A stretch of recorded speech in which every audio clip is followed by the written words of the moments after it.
पुण्यात्मा, परमात्मा ने आपके ऊपर मेहर करी है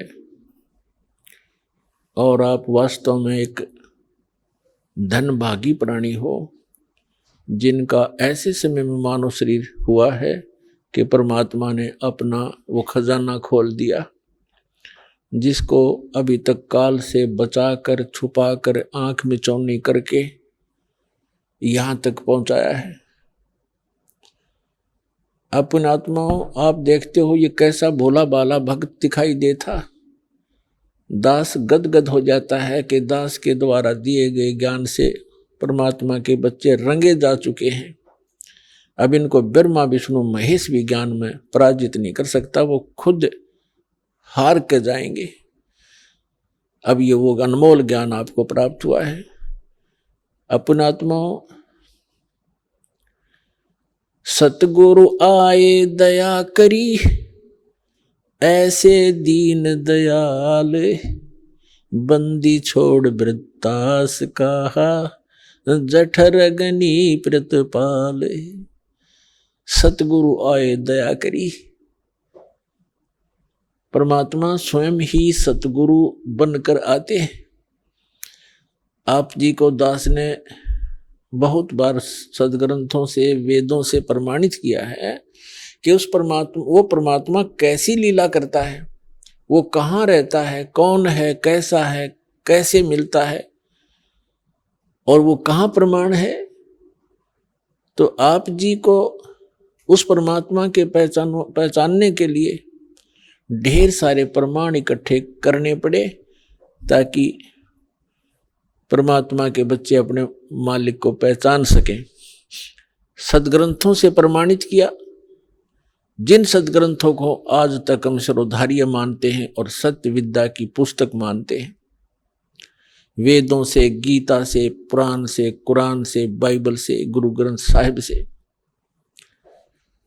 और साथ में उन गवाहों को आपके सामने, उन महापुरुषों को भी रूबरू करवाया, जिनको परमात्मा मिले स्वयं आकर के सच जैसा वो लीला करते हैं। ऋग्वेद मंडल नंबर 9 सूक्त 86 के मंत्र 26 और 27 में, ऋग्वेद मंडल नंबर 9 सूक्त 82 मंत्र 1, 2, 3 में, ऋग्वेद मंडल नंबर 9 सूक्त 20 मंत्र 1 में, ऋग्वेद मंडल नंबर 9 सूक्त 94 के मंत्र 1 में, ऋग्वेद मंडल नंबर 9 सूक्त 95 के मंत्र 2 में, ऋग्वेद मंडल नंबर 9 सूक्त 96 के 16 से लेकर 20 में, ऋग्वेद मंडल नंबर 9 सूक्त 54 के मंत्र 3 में, ऋग्वेद मंडल नंबर 9 सूक्त 1 मंत्र 8 और 9 में, और भी ढेर सारे प्रमाण प्रत्येक वेद में।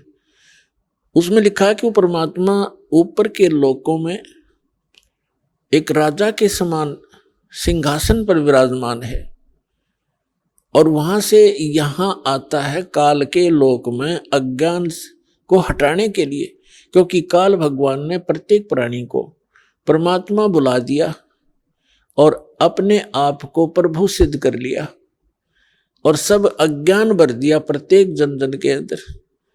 अब सभी ने इस मरने और जीने को अंतिम मान लिया।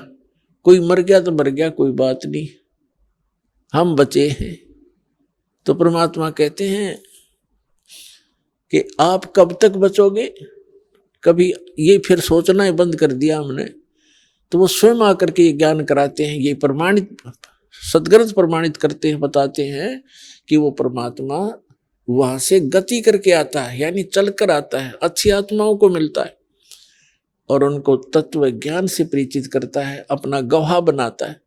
तो आपके अज्ञान को हटाने के लिए, आपको अपना पिता पहचानने के लिए कि आप उसको पहचान सकें, सभी सदग्रंथों का ज्ञान परमात्मा ने इस दास को दिया।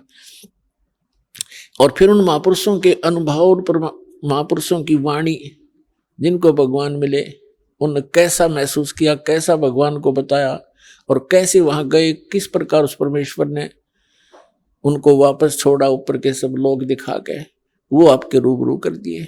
तो अब हम अपने परमात्मा को पहचानने योग्य हो गए। पहले आपको शिक्षित किया नहीं, पहले शिक्षा नहीं थी, और इस शिक्षा की कति आवश्यकता नहीं हमने। ये तो बेईमान बनाती है अहंकारी बनाती है। एक छोटा मोटा अधिकारी बन जाता है, कोई IPS बन गया, कोई IAS बन गया, या कोई MLA MP बन गया, मंत्री बन गया, प्रधानमंत्री बन गया, या कोई डॉक्टर इंजीनियर बन गया। इसमें इतनी मरोड़ बढ़ जाती है, इतनी अकड़ आ जाती है, और मृत्यु 1 मिनट में मृत्यु हो जाती है। और फिर गधा बना फिर वहां बोरे लाद रखे कुमार के ऊपर, खा के इस जीव का। तो ये इस तत्व ज्ञान से हमारी बुद्धि सेट होगी, हम जीव को, हम अपने आप को समझेंगे और हमने अपनी औकात का पता लगेगा। तो फिर तो इसलिए हम इस शिक्षा ने गढ़े बिगाड़ दिए, लेकिन परमात्मा को मालूम था कि एक बार इनको बिगाड़ना जरूरी है। कैसे बिगड़े आप देखते हो, कैसे पहनाव हो गया हिंदुस्तान में, और पहले कैसा पहनाव था, बकवादी बेमतलब के ऐसे कार्टून बनकर लड़कियां चलती हैं, कार्टून बनकर लड़के चलते हैं। क्या इसी को विकास मानते हैं? लेकिन मालिक को पता था, और पहले इनको शिक्षित करूंगा, और शिक्षित करके फिर ये इंस्ट्रूमेंट, ये उपकरण बनवाए हैं। जैसे इलेक्ट्रॉनिक मीडिया बनाया है, CD DVD बनवा दी, मोबाइल बनवा दिए, इंटरनेट बनवा दिया, और ये TV चैनल बनवा दिए, ताकि मेरे बच्चे उन सदग्रंथों में स्वयं देख सकें अपनी आंखों से कि कैसा है भगवान, कहाँ रहता है भगवान, वो क्या करता है भगवान, और कहाँ है उसका प्रमाण। तो इसलिए ये उपकरण परमात्मा ने दिया, आपके ऊपर रहम कर रखा है। आपको तो मालूम नहीं उस परमात्मा ने कितने खाड़े कर रखे हैं आपके लिए, और कब से भटक रहा आपके लिए। आप तो भांग पिए पड़े हो यहाँ काल के लोक में। कबीर साहब कहते हैं, गोता मारूं स्वर्ग में और जा बैठूं पाताल, और गरीब दास ढूंढता फिरूं अपने हीरे मोतीलाल। अब देखो परमात्मा ने, अब बच्चा ये बता रहा था भक्त अपने अनुभव में कि कैसे मुझे परमात्मा मिले, कैसे ये मार्ग मिला। अचानक TV देख लिया ना गुजरात में, और कौन बता का एक आदमी ने, और कैसे समझ पावे। अब जैसे आप किसी को बात समझाने लगते हो, 100 वाद विवाद करता है आपके साथ और उठ के चला जाता है। अब TV में बैठ गया, ठीक है, TV में बैठेगा घंटा आध घंटा जो सत्संग चलेगा, तो वो उसके साथ वार्ता तो कर नहीं सकता, ना विवाद कर सकता। विवश होकर उसने सुनना पड़ेगा, चाहे गाली दे के सुनो। अब सुनना पड़ेगा, और सुनेगा तो फिर अंदर भी समाओगा, क्योंकि तनमोल ज्ञान है। तो पुण्यात्माओं, उस परमात्मा ने आपके लिए बहुत कुछ कर रखा है। आप बालक हो, काल के लोक में फंसे पड़े हो, आपको अपने दुख का पता नहीं, पिता को पता होता है। तो अब यहां से निकालने के लिए उस परमात्मा ने ये समय सेलेक्ट किया था, ये टाइम सेलेक्ट किया था पिछली पीढ़ी का, कलयुग के अंदर।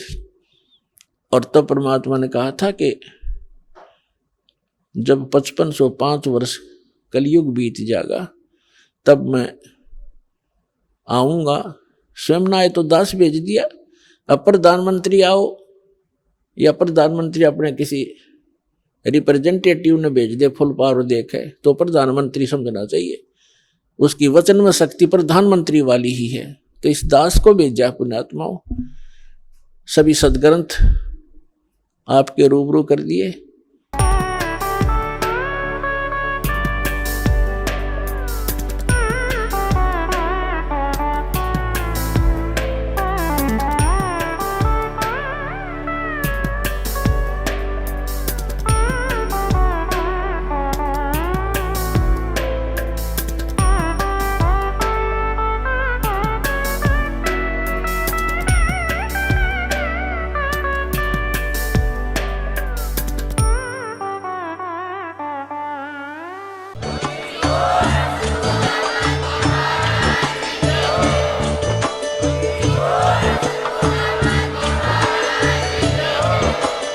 आप सुन रहे थे जगत गुरु तत्वदर्शी संत रामपाल जी महाराज जी के मंगल प्रवचन। अधिक जानकारी के लिए विजिट कीजिए हमारी वेबसाइट www.jagatgururampalji.org। संत रामपाल जी महाराज जी के शुभ आशीर्वाद से पूरे विश्व भर में 500 से भी ज्यादा नाम दीक्षा केंद्र हैं, जिन पर संत रामपाल जी महाराज जी द्वारा ऑनलाइन निशुल्क नाम दीक्षा दी जा रही है। अपने नजदीकी नाम दीक्षा केंद्र का पता करने के लिए संपर्क करें 8222880541।